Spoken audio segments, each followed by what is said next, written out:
Thank you, Butch. So, maayong hapon sa tanan. Good afternoon. Magandang hapon po.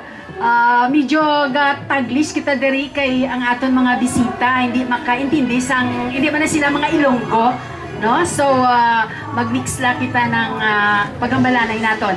So nabatian naton si Father Tutana sa iya ginhatag na mensahe, no? Ako nagapasalamat man Mother Antoine Center Foundation of the Sisters of St. Paul of Siarc, yung tag-iya man sang hospital, no, kag sang university, pero ang organisasyon nga nagabulig sa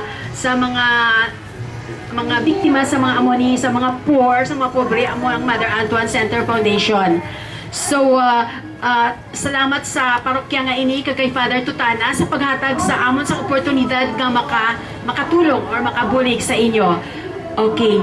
So ang akon nga role ngayon ang pag-introduce sa aton mga benefactors or donors.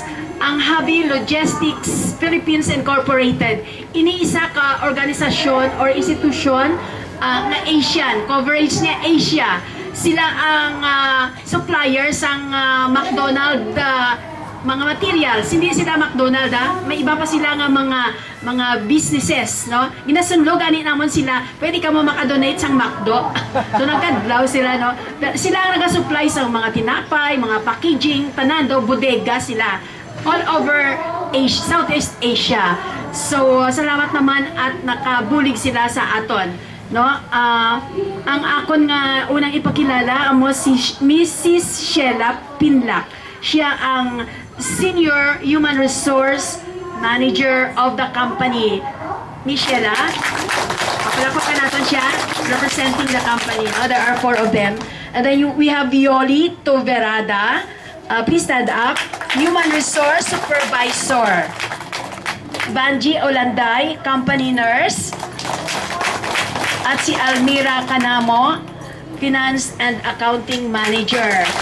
Okay, si Sheila later, maghatag siya sang mensahe man sa inyo kag medyo mag-explicar din siya kung ano gid ang Habi Logistics. So we are happy, masadya kami nga ari kami diri at nakabulig sa inyo. Salamat gid sa Dios man nga